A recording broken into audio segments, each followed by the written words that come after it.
Hello YouTube, welcome to my 25th travel blog. My today's ride is to Tehri Dam, situated in Uttarakhand's Tehri Gadwal region. Starting yesterday from Dehradun, I went through very beautiful scenic places in Mussoorie and particularly in Dhanolti and reached Chamba. So this is Chamba.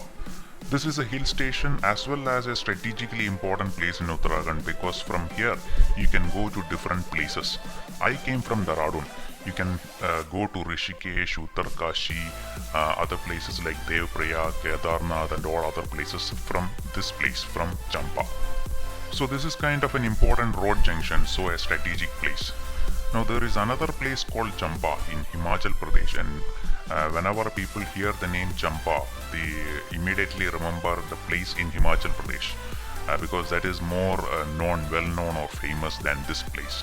Now this is very similar to the Chamba in Himachal Pradesh because similar to that, this is also a very good hill station. So this is a very early morning view of the city and the faraway places, the hills surrounding the places from the hotel room, from my hotel room where I took the room for the night. Now in this direction lies Dhanolti and Mussoorie from where I came. And Dhanolti is particularly beautiful because it is over on top of that hill somewhere over there. Now Chamba is also a very big city. From here you go to different places, and from here you can also see a view of the snow-covered mountain ranges of the Himalayas. Now I was unable to capture it very clearly, I couldn't focus it very clearly, but in this one you can see the snow-covered mountain tops of Himalayan ranges.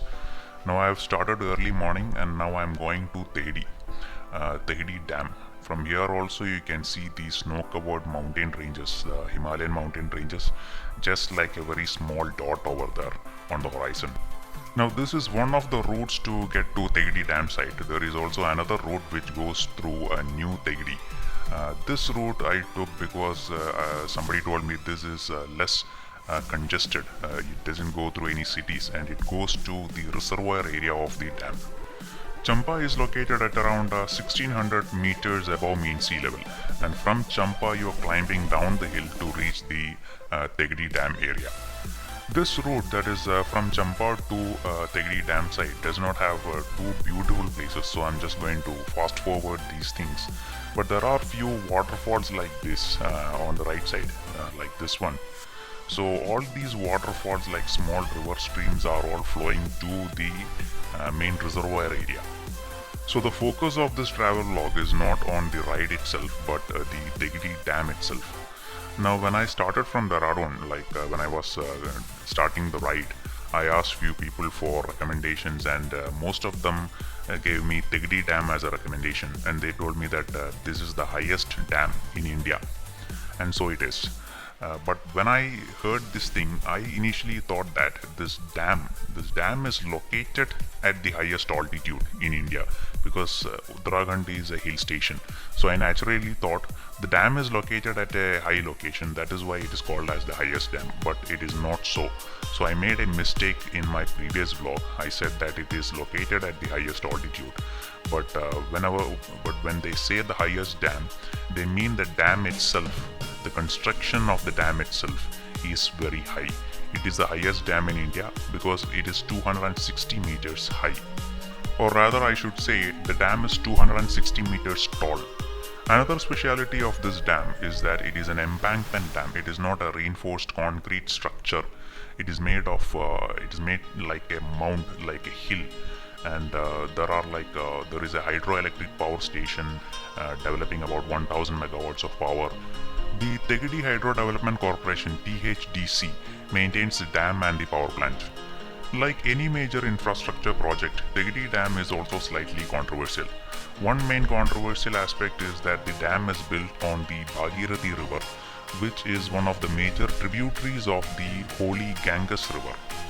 According to Hindu mythology, the Bhagirathi River itself is the Ganges River, although the name Ganges originates, or the name Ganges comes about when the Bhagirathi River merges with the Alaknanda River at a place called Devprayag. So with the dam being built at Tehri area on the Bhagirathi River, the flow of water through Bhagirathi to Ganges have reduced significantly. Then with the climate change and all that, the flow through these rivers, not only in India but across the world, is reducing. There is historical evidence for rivers completely disappearing. So people fear that with the dam being built here at Tehri, the flow of water from Bhagirathi would reduce, ultimately will go down, and it will affect Ganges River. In other words, they argue that several decades or centuries from now, Ganges River could totally disappear. So that is one side of the controversy. The other side is the ecological and environmental impact of the dam. For a large infrastructure project like this, some environmental damage is a must. During the conceptualization stage of the dam, there was an anti-Tehri Dam movement in the area. At least a few would remember Mr. Sundarlal Bahuguna, an environmental activist from this region. He was the leader of Chipko movement during the 1990s in India. He was from the Maroda village in the Tehri Gadwal region in Uttarakhand, a place very close to Tehri Dam site. He is recognized as one of the very early environmentalists from India. Under his leadership, there was a protest movement against the building of the Tehri Dam during the 1990s. Their argument is mainly based on the environmental and ecological reasons. Then there were other court cases against the Tehri Dam. So the dam took a lot of years to build. The conceptualization of the dam took place around 1960s. The design was completed in the 1970s. The building of the dam actually started in 1986 with the financial and technical assistance from erstwhile USSR. The construction of the dam got delayed due to financial difficulties, then the disintegration of Soviet Union and the protest movements. It was ultimately completed in 2004. So that is the history of this dam, and now we are almost near the dam site. So what you have in front of you is the reservoir itself. It is a one tail end of the reservoir. The main reservoir body starts somewhere slightly ahead of this place. So when I started from Dehradun and while I was going there, I had the idea that there is entry to the dam. You can go on top of the dam, you can go and see it from very close by and all that. But that is not the case. The general population or even the tourists do not have access to the dam itself. You can see it from above a hill area, which is like a road going from this place to New Tehri. Now I think New Tehri is a place where the population from this area was relocated. So the reservoir, where the reservoir stands now, that was the actual Tehri, and there were people living over there, and all those people were evacuated to New Tehri. And now we have reached the main reservoir. So this is the main reservoir area. It is a large, huge area. Now this is the place for the tourists. There are boating activities, water sports and all that here. But when I was there was not much tourism or tourist activity because there were very few tourists. Now this is the road going to the Tehri Dam area. And from here you can see the large reservoir. And up ahead here, you can see the actual project area of the Tehri Dam itself. So if you go straight, you go into the project area. But I should have taken the right side road over there, the right side road over like this one going to the top. So here there is a board which says no entry and all that in Hindi, like Saudhani and all that. But when I was going there, I didn't notice it. I didn't pay much attention to the boards and all. I just went on because Google Maps told me to go straight to see the Tehri Dam. So when you go there, you go straight, you meet the CISF people, and they tell you that there is no entry, go back. So that's what it is. Now this is the road to New Tehri. The road is up ahead of you, but from here, while going on this road, you can see the dam. Actually, you are going to see only a glimpse of the dam itself. You are seeing it because it is so huge, it is so large. That is why you are going to see it. You are actually seeing it from a very far away, very far off distance. So there is a viewpoint here. There is a place where people can stop and see the dam. So I'm at that place, the viewpoint. As I said before, the speciality of this dam is that it is high, it is tall. It is 260 meters tall. Then it is an embankment dam. It is constructed as a mount or a hill with a lot of rock and earth. So it is not a concrete, it is not a reinforced concrete structure. If you ask me, coming here and seeing this from this far away place is kind of a disappointment.